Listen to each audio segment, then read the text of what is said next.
ስለ ዓለማችን እናውቃለን ብለው ያሰቡት ነገር ሁሉ ፍጹም ስህተት ቢሆንስ? ከእግሮ ጫማ በታች ያለው መሬት በትምህርት ቤት መጻሕፍት ላይ እንደተማርነው በሰዓት በሺዎች የሚቆጠሩ ማይሎች እያፈተለከች የምትጓዝ ግዙፍ የጠፈር ሉል ወይም ስፊር ሳትሆን የማትንቀሳቀስ ሰፊ የምትናወጥና ዝርግ አካል ብትሆንስ? ምናባችሁን አስፉት። በበረዶ የተከበበ ዓለም፣ በጠንካራ የክሪስታል ወይም የብርጭቆ ክብ ጣሪያ፣ ዶም የተከደነ ሰማይ፣ ፀሐይና ጨረቃ ደግሞ በቢሊዮን የሚቆጠሩ ኪሎ ሜትሮች የራቁ ግዙፍ አካላት ሳይሆኑ ልክ በክፍል ውስጥ እንደሚበሩ ትናንሽ አምፖሎች በዚህ ዝርግ መሬት ላይ የተሽከረከሩ ብርሃንና ጥላን የሚፈጥሩ ፍጥረታት ቢሆኑስ? ለአብዛኞቻችን የምድር ቅርጽ ጥያቄ ውስጥ የሚገባ ጉዳይ አይደለም። እሱ አከራካሪ ያልሆነ ፍጹም የተረጋገጠ እውነታ ነው።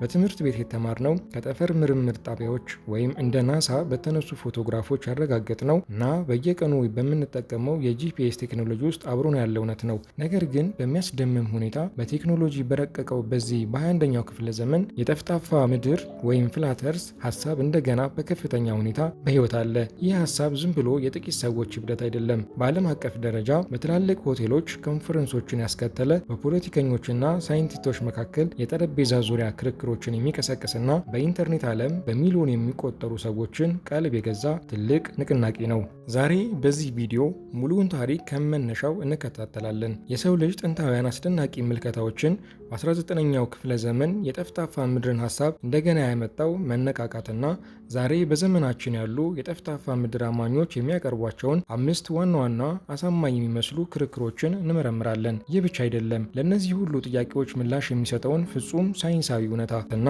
ይህ ንቅናቄ ከሰው ልጅ ስነ ልቦና ወይም ሳይኮሎጂ ከባህል አንጻር ምን ትርጉም እንዳለው በጥልቀት እንመለከታለን። እያንዳንዱ የምንሰባው ነጥብ ከሳይንስ አንጻር ተፈትሾ በመጨረሻ ከጥርጣሬ የጠራውን እውነት እንጨብጣለን። እስከ መጨረሻው አብራችሁን ቆዩ።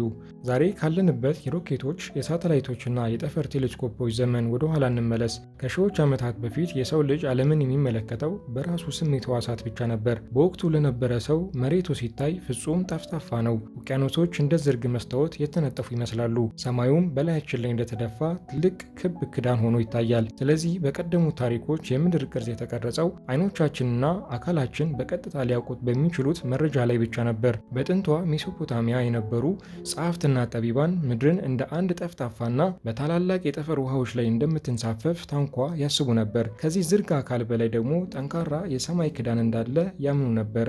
ወደ ህንድ ስንሄድ ደግሞ ይበልጥ የሚያስገርም አፈ ታሪክ እናገኛለን። በአንዳንድ ጥንታዊ የህንድ ክፍሎች ዓለም በግዙፍ ዝሆኖች ጀርባ ላይ እንደምትደገፍና ዝሆኖች ደግሞ በጠፈር ውስጥ በሚዋኝ በአንድ ታላቅ ኤሊ ጀርባ ላይ እንደሚቆሙ ይታመን ነበር። በጥንታዊው ቻይናም ቢሆን ሰማይ እንደ ግማሽ ሉል ወይም እንደ ዣንጥላ ሆኖ 4 ማዕዘን በሆነ ጠፍጣፋ መሬት ላይ እየተደፋ ተደርጎ ይሳል ነበር። ነገር ግን በዚያ በጥንታዊ ቻይናም ቢሆን ሰማይ እንደ ግማሽ ሉል ወይም እንደ ዣንጥላ ሆኖ 4 ማዕዘን በሆነ ጠፍጣፋ መሬት ላይ እንደተደፋ ተደርጎ ይሳል ነበር። ነገር ግን በዚያ በጥንቱ ዘመን እንኳን ሁሉም ሰው ምድር ጠፍጣፋ ነች ብሎ ዝም አላለም። በጥንቷ ግሪክ የነበሩ ታላላቅ አሳቢዎች በአይናቸው የሚያዩትን ነገር ብቻ ሲሆን ከጀርባው ያለውን ምስጢር መፈተሽ ጀመሩ።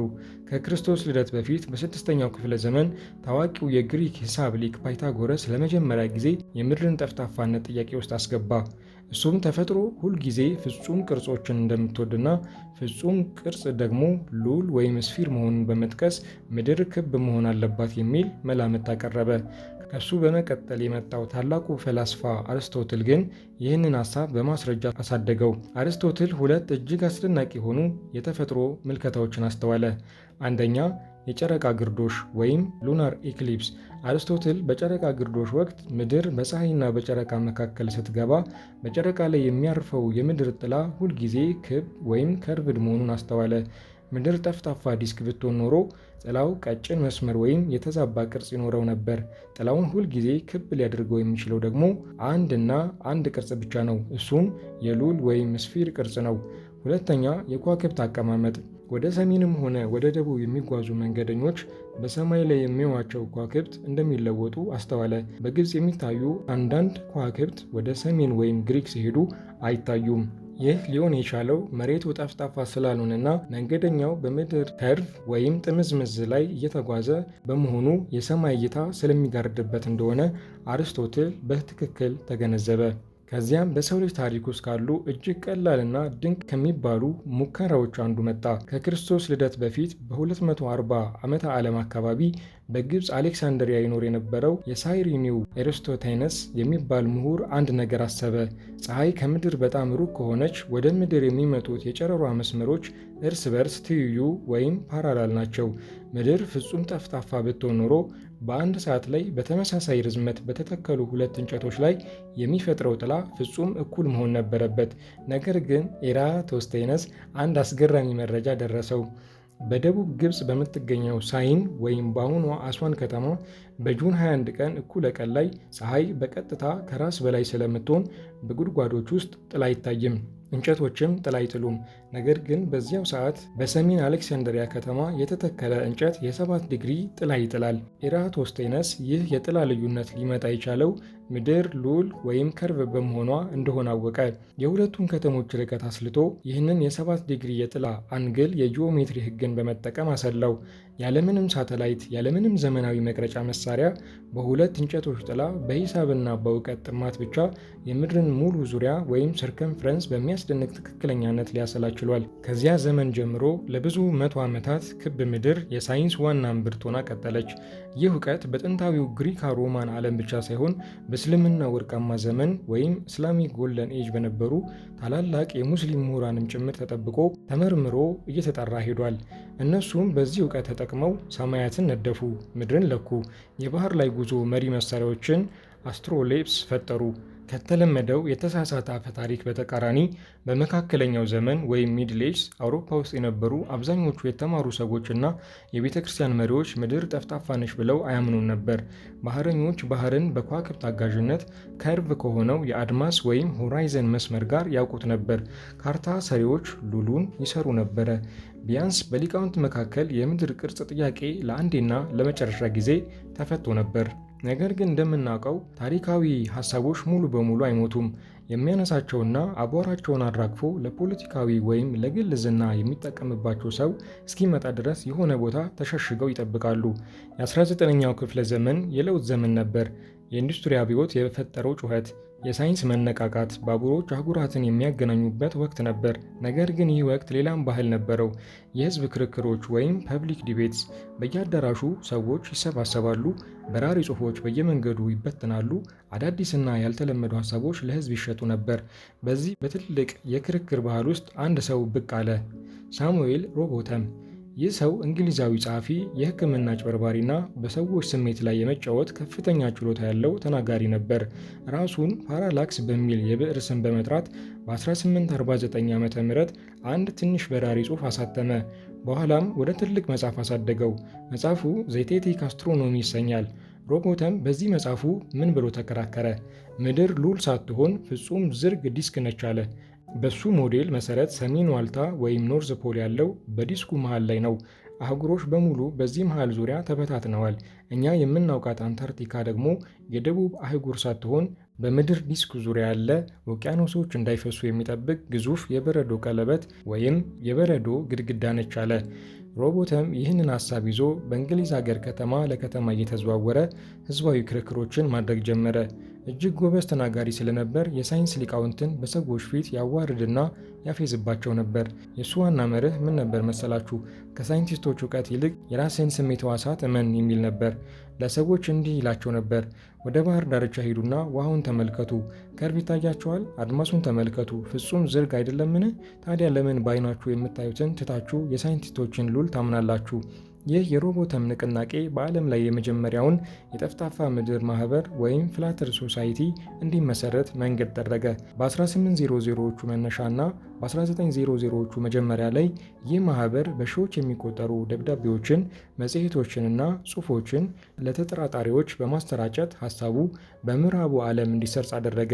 ሆኖም ግን የጠፈር ዘመን ወይም ስፔስ ኤጅ ሲመጣና ሳተላይቶች መጀመሪያዎቹን እውነተኛ የፎቶግራፍ ማስረጃዎች ይዘው ሲመጡ ሀሳቡ ተዳፍኖ ሊጠፋ ተቃረበ። ነገር ግን 21ኛው ክፍለ ዘመን መጣ። ይህ ዘመን ከዚህ በፊት የሰው ልጅ አይቶት የማያውቀውን አንድ ታላቅ መሳሪያ ይዞ ብቅ አለ። እሱም ኢንተርኔት ነው። የኢንተርኔት ፎረሞች፣ ብሎጎች፣ የሶሻል ሚዲያ ገጾችና በተለይም እንደ ዩቲዩብ እና ሌሎች የቪዲዮ ፕላትፎርሞች ላይ ከዚህ በፊት ተረስተው የነበሩ ትናንሽ ክርክሮችን ወደ ዓለም አቀፍ ትላልቅ ንግግሮች እንዲቀየሩ ትልቅ ሚና ተጫወቱ። በሮቦተም ዘመን አንድን ሐሳብ በፖስታ ወይም በበራሪ ጽሑፍ ለማሰራጨት ሳምንታት ወይም ወራት ይፈጅ ነበር። ዛሬ ግን በአንድ የዩቲዩብ ቪዲዮ አማካኝነት ሐሳቡ በሚሊዮን የሚቆጠሩ ሰዎች ስክሪን ላይ በጥቂት ሰዓታት ውስጥ ይደርሳል። ተመልካቾች እነዚህን ማራኪ ቪዲዮዎች መመልከት ብቻ ሳይሆን ተመሳሳይ አመለካከት ያላቸውን ዲጂታል ማህበረሰቦች ወይም ኦንላይን ኮሚኒቲ መፍጠር ጀመሩ። አልጎሪዝም ሰዎችን ወደ አንድ ወገን ብቻ በመሳብ ኢኮ ቻምበርስ ውስጥ ይከታቸዋል። የጠፍጣፋ ምድር አማኞች አውሮፕላን አብራሪዎችን፣ የሜትሮሎጂ ባለሙያዎችንና የፊዚክስ ሊቃውንትን በይፋ መፈታተን ጀመሩ። ይህ ሐሳብ አጀንዳ የሆነው በሳይንሳዊ ጆርናሎች ወይም አካዳሚክ ጆርናልስ ላይ ተገምግሞ ሳይሆን በኢንተርኔት ዓለም ባለው ቪውስ፣ ላይክ እና ሰዎችን በመሳብ ወይም ክሊክቤት ባህሪ አማካኝነት ከፍተኛ ትኩረትን በማግኘቱ ነበር። ለመሆኑ የዘመናዊው የጠፍጣፋ ምድር ሞዴል በትክክል ምን አይነት መዋቅር አለው? ምንም እንኳን በአማኞች መካከል ጥቂት የሀሳብ ልዩነቶች ቢኖሩም አብዛኛዎቹ የሚስማሙበት ዋና ምስል ይህንን ይመስላል። ምድር ፍጹም ጠፍጣፋ ዲስክ ነች። መሃል ላይ የሰሜን ዋልታ ወይም ኖርዝ ፖል አለ። ከዚህ ሰሜን ዋልታ በመነሳት አህጉሮች አፍሪካ፣ እስያ፣ አውሮፓ እና አሜሪካ በየአቅጣጫው ይዘረጋሉ። የዲስኩ መጨረሻ ወይም የሁሉም አቅጣጫ ጠርዝ ደግሞ በአንታርክቲካ የበረዶ ግድግዳ የተከበበ ነው። ይህ ግድግዳ ውቅያኖሶች ወደ ውጭ እንዳይፈሱ የሚጠብቅ እንደ ግንብ የሚያገለግል ነው። ከዚህ ዝርግ አካል በላይ ሰማዩ ልክ እንደ ትልቅ የብርጭቆ ክዳን ወይም ዶም ተደርጎ ይሳላል። ፀሐይና ጨረቃ ደግሞ እኛ እንደምናውቀው 149 ሚሊዮን ኪሎ ሜትር ወይም 380 ሺህ ኪሎ ሜትር የራቁ ሳይሆን በጣም አነስተኛና ወደ ምድር የቀረቡ አካላት ናቸው። ልክ በአንድ ጠረጴዛ ላይ የሚዞር አምፖል የሚበራበትን ቦታ ብቻ እንደሚያበራው ሁሉ ፀሐይና ጨረቃም በዚህ ዲስክ ላይ የተሽከረከሩ ቀንና ሌሊት ይፈጥራል ይላሉ። ታዲያ እነዚህ አማኞች ለሀሳባቸው የሚያቀርቧቸው አምስቱ ዋና ዋና አሳማኝ የሚመስሉ ክርክሮች ምንድን ናቸው? እያንዳንዳቸውን እንመልከታቸው። ክርክር 1 አድማሱ ወይም ሆራይዘን ፍጹም ዝርግ መሆኑ። በባህር ዳርቻ ላይ ቁሙና ጀንበር ስትጠልቅ ተመልከቱ። ወይም ደግሞ በ35,000 ጫማ ከፍታ ላይ በአውሮፕላን ተጓዙ። አይናችን የሚያየው አድማስ ፍጹም ቀጥ ያለና መስመራዊ ነው። ምድር ክብ ብትሆን ኖሮ ይህ የከርቭ መስመር ለአይናችን መታየት ነበረበት፣ ነገር ግን አይታይም ይላሉ። ክርክር 2 የውሃ ሁልጊዜ ውሃ ልኩን ወይም ጠፍጣፋነቱን መጠበቁ። በማንኛውም ብርጭቆ፣ ባልዲ ወይም መዋኛ ገንዳ ውስጥ ያለ ውሃ የላይኛው ገጽታው ፍጹም ጠፍጣፋ ነው። ውሃ አይታጠፍም፣ ከርቭ አይሰራም። ታዲያ እንዴት ውቅያኖሶች በየሰከንዱ በከፍተኛ ፍጥነት በምትሽከረከር ኳስ ወይም ምድር ዙሪያ ተጣጥፈውና ተለጥፈው ሊቀመጡ ይችላሉ? ይህ ከተፈጥሮ ሕግ ውጭ ነው ይላሉ። ክርክር 3 አውሮፕላኖች አፍንጫቸውን ወደ ታች አዘግዝቀው አለመብረራቸው። ምድር ክብ ከሆነች አንድ አውሮፕላን ቀጥ ብሎ ከበረረ ከጥቂት ጊዜ በኋላ ከመሬቱ ርቆ ወደ ጠፈር ይወጣል። ስለዚህ ፓይለቶች የምድርን ክብነት ተከትለው ለመብረር በተከታታይ የአውሮፕላኑን አፍንጫ ወደ ታች ዝቅ ማድረግ ነበረባቸው።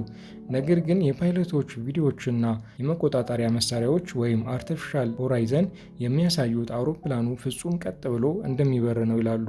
ክርክር 4 የአንታርክቲካ ሚስጥራዊ ጥበቃ። እንደነሱ አባባል አንታርክቲካ ተራ አህጉር ሳትሆን የበረዶው ግድግዳ መጨረሻ ናት። ለዚህ ነው በ1959 ዓ.ም የተፈረመው የአንታርክቲካ ስምምነት ወይም አንታርክቲክስ ትሪቲ ማንኛውም ሰው እዚያ ቦታ ላይ በነፃነት እንዳይንቀሳቀስ ወታደራዊ ፓትሮሎች አካባቢውን በኃይል እንዲጠብቁ ያደረገው። እውነቱ እንዳይታወቅ ሰዎችን ይከላከላሉ ይላሉ። ክርክር 5 የናሳ እና የፎቶግራፎች ሴራ። ምናልባትም ትልቁና አነጋጋሪው ክርክራቸው የጠፈር ኤጀንሲዎችን የሚመለከት ነው። ናሳ እና ሌሎች ድርጅቶች የሚያሳዩትን የምድር ፎቶዎች በሙሉ በኮምፒውተር የተቀናበሩ ወይም CGI ናቸው። የሰማይ ላይ ተልእኮዎችም በሙሉ በሆሊውድ ስቱዲዮዎች የተተወኑ ድራማዎች ናቸው ይላሉ።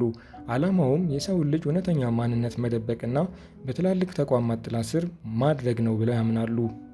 እነዚህ 5ቱ ነጥቦች ለአንድ ተራ ተመልካች በጣም ምክንያታዊና እውነት ሊመስሉ ይችላሉ። ምክንያቱም ከዕለት ተዕለት የስሜት ሕዋሶቻችን ጋር ስለሚገጣጠሙ ነው። ሳይንሱ፣ ፊዚክስ እና ተጨባጭ እውነታው ለእነዚህ ጥያቄዎች ምን ምላሽ ይሰጣሉ? አሁን እውነቱን አንድ በአንድ እናውጣ። አንደኛ፣ አድማሱ ለምን ጠፍጣፋ መሰለን? ለዚህ ምክንያቱ የምድር እጅግ ግዙፍ መሆን ነው። የምድር ዙሪያ መስመር ወደ 40,000 ኪሎ ሜትር አካባቢ ነው። አንድ የሰው ልጅ ቁመት 1.7 ሜትር፣ የአውሮፕላን ከፍታ 10 ኪሎ ሜትር ከዚህ ግዙፍ ዙሪያ አንጻር ሲታይ እጅግ በጣም ኢምንት ነው። ልክ በአንድ ግዙፍ የስፖርት ስታዲየም መሃል ላይ ያለች ትንሽ ጉንዳን በዙሪያ ያለው መሬት ፍጹም ጠፍጣፋ እንደሚመስላት ሁሉ እኛም የምናየው በጣም ጠባብ የሆነውን የምድር ክፍል ስለሆነ ነው። የምድርን ከርቭ በአይን ለማየት ቢያንስ ከ60,000 ጫማ ከፍታ በላይ ለምሳሌ በኮንኮርድ አውሮፕላን ወይም በሃይ አልቲቲዩድ ባሉን መውጣት ያስፈልጋል። ሁለተኛ፣ ውሃ ለምን አይፈስም? የጠፍጣፋ ምድር አማኞች የሚሳሳቱት የታችና የላይ ትርጉም ላይ ነው። ለእነሱ ታች ማለት ሁልጊዜ ወደ እግራቸው አቅጣጫ ነው። ነገር ግን በፊዚክስ ሕግ ታች ማለት ወደ መሬት መሃል ወይም ሴንተር ኦፍ ማስ ማለት ነው። የስበት ኃይል ወይም ግራቪቲ ሁሉንም አካላት፣ ውቅያኖሶችን፣ ሰዎችን፣ አየርን ጭምር ወደ ምድር መሃል በኩል ኃይል ይስባቸዋል። ለዚህ ነው ውሃው በምድር ዙሪያ ሊጣበቅ የቻለው። ውሃው የምድርን ቅርጽ ይዞ እንዲጠማዘዝ ያደረገው ይሄው የስበት ኃይል ነው። ሶስተኛ፣ አውሮፕላኖች አፍንጫቸውን አዘግዝቀው አለመብረራቸው። አውሮፕላኖች የሚበሩት በከባቢ አየር ግፊት ወይም አትሞስፌሪክ ፕሬዠር እና በሊፍት ኃይል አማካኝነት ነው። ከባቢ አየር ደግሞ የምድርን ክብነት ተከትሎ የተከበበ ነው። አውሮፕላኑ የተወሰነ ከፍታ ወይም አልቲቲዩድ ላይ ሲደርስ ያንን የአየር ግፊት ጠብቆ እንዲበር በረራው በራሱ ወይም አውቶፓይለት ያስተካክላል። አውሮፕላኑ የምድርን የስበት ማዕከል ማዕዘን አድርጎ ስለሚበር አፍንጫውን በተለየ ሁኔታ ዝቅ ማድረግ ሳያስፈልገው ራሱ የምድርን ከርፍ ተከትሎ ይጓዛል። አራተኛ፣ የአንታርክቲካ እውነታ።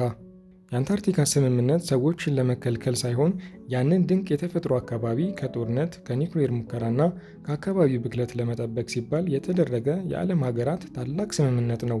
በየዓመቱ በሺዎች የሚቆጠሩ ሳይንቲስቶች፣ ተመራማሪዎችና ቱሪስቶች አንታርክቲካን ይጎበኛሉ፣ ያጠናሉ። መርከቦችም በአህጉሪቱ ዙሪያ በነፃነት ይዞራሉ። ምንም አይነት የበረዶ ግድግዳም የለም። አምስተኛ፣ የጂሮስኮፕ እና የከዋክብት ማረጋገጫ። እጅግ አስቂኙ ነገር የጠፍጣፋ ምድር አማኞች ራሳቸውን ለማረጋገጥ ያደረጓቸው ሙከራዎች የምድርን ክብነት ማረጋገጣቸው ነው። ለምሳሌ በአንድ የዶክመንተሪ ፊልም ላይ ቢሃይንድ ዘ ከርቭ አማኞቹ ምድር እንደማትንቀሳቀስ ለማሳየት $20,000 የሚያወጣ እጅግ ዘመናዊ የሌዘር ጄሮስኮፕ ገዙ። ነገር ግን መሳሪያው ምድር በየሰዓቱ የ15 ዲግሪ መዞር ወይም ሮቴሽን እንዳላት በግልጽ አሳየ። ይህ በትክክል ምድር በራሷ ምህዋር ላይ እንደምትዞር የሚያሳይ ፍጹም የፊዚክስ ማስረጃ ነበር። በተጨማሪም በአንድ ምሽት ካሜራችንን ከፍተን የከዋክብትን ፎቶ ብናነሳ ከዋክብት በሰሜን ዋልታ ዙሪያ በአንድ አቅጣጫ፣ በደቡብ ዋልታ ዙሪያ ደግሞ በተቃራኒ አቅጣጫ ክብ መስርተው ሲዞሩ ይታያሉ። ይህ ሊሆን የሚችለው ምድር የምትሽከረከር ሉል ስትሆን ብቻ ነው። ታዲያ ሳይንሱ ይህን ያህል ግልጽ ማስረጃዎችን እያቀረበ ለምንድን ነው አሁንም በሚሊዮን የሚቆጠሩ ሰዎች በጠፍጣፋ ምድር የሚያምኑት? መልሱ ያለው በፊዚክስ ውስጥ ሳይሆን በሰው ልጅ ስነልቦና ወይም ሳይኮሎጂ ውስጥ ነው። ሰዎች በትላልቅ ተቋማት፣ በፖለቲከኞችና በሳይንቲስቶች ላይ ያላቸው እምነት ሲሸረሸር አማራጭ እውነታዎችን መፈለግ ይጀምራሉ። የጠፍጣፋ ምድር ሀሳብ ለአንድ ሰው እኔ ካልተነቃቃው ሕዝብ የተለየው ነኝ፣ እውነተኛው ሚስጥር ያወቅኩ ልዩ ሰው ነኝ የሚል የስነ ልቦና እርካታንና የማንነት ስሜትን ይሰጣል። ነገር ግን እውነተኛው መንቃት አይናችን የሚያየውን ጥልቀት የሌለው እይታ ብቻ ማመን ሳይሆን ከዚያ በስተጀርባ ያለውን ታላቅ የተፈጥሮ ሕግ በምክንያትና በሳይንስ መመርመር መቻል ነው። ዛሬ ያየናቸው ታሪካዊና ሳይንሳዊ ማስረጃዎች የሚያሳዩን አንድ ነገር አለ። ምድር እጅግ ውብ፣ ግዙፍና በጠፈር ውስጥ የምትሽከረከር ድንቅ ሰማያዊ ሉል መሆኗን ነው። እናንተስ ስለዚህ ጉዳይ ምን ታስባላችሁ? ከዚህ በፊት የጠፍጣፋ ምድር ክርክሮችን ሰምታችሁ ታውቃላችሁ? የትኛው ነጥብ ይበልጥ አስገረማችሁ? ሀሳባችሁን ከታች በኮሜንት መስጫው ላይ አስፈሩልን። ለበለጠ ተመሳሳይ ቪዲዮ ላይክ እና ሰብስክራይብ በማድረግ የእውቀት ቤተሰብን ይመስርቱ። ስላዳመጡን እያመሰገንንና እስከሚቀጥለው ጊዜ ድረስ እስከምንገናኝ በተፈጥሮ ላይ መገረምን ይቀጥሉ። ሰላም ሰንብቱ።